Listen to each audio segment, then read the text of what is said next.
Hi everyone, and happy Monday to you, and welcome to this week's Monday's Moment video. And today I want to talk through another issue that I've struggled with just recently, and that is of being on hold on the phone.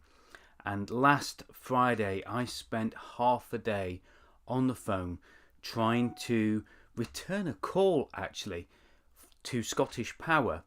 They called me asking me to give them a call back, and then I spent 4 hours on hold on the phone, multiple people trying to get something sorted. And that's what I want to talk about today, and how we might learn lessons and look at our own businesses and our own systems as a result of that. See you in a moment.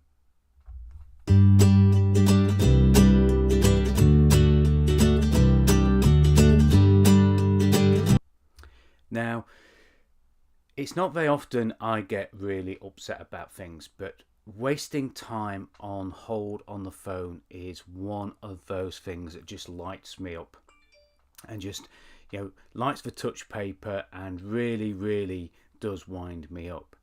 And on Friday, I received a call from my energy provider, my electricity provider, saying that you're coming to the end of your fixed tariff.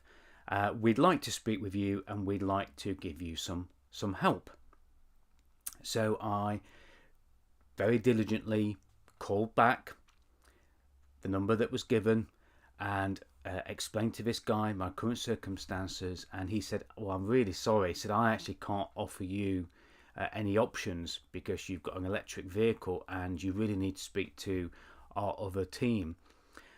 And then that's when the process started. He gave me a number to call.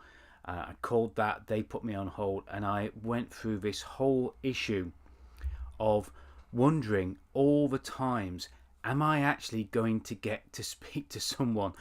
I got given 4 different numbers. Each of them said, sorry, I can't help you. I'll try and put you through to somebody else. They then left me on hold for 15-20 minutes. That person then said, oh no, I don't know why they've put you through to me. I can't help you. And you really do start to think, have I got the will to carry on?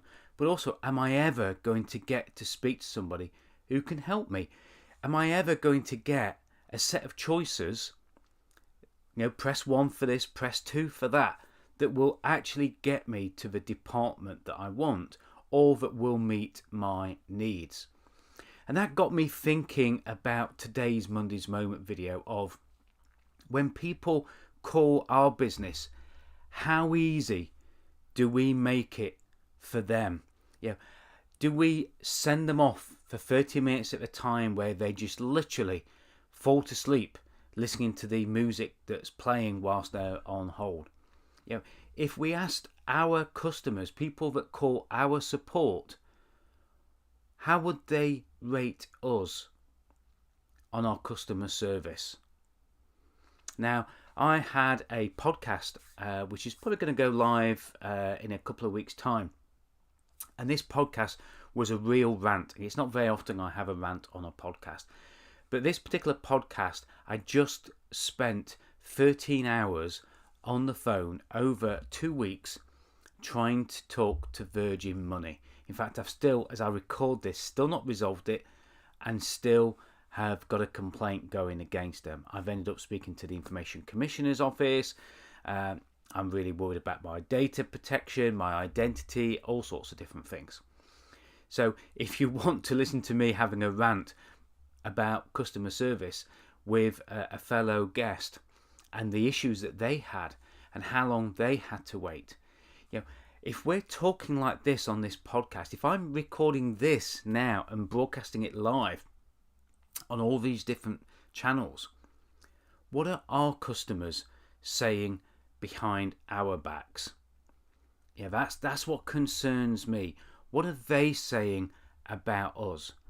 Because if we're not getting our own customer service right, if we're not answering that phone quickly, if we're giving people too many confusing choices about which button to press and get through, what kind of impression are we leaving on our customers?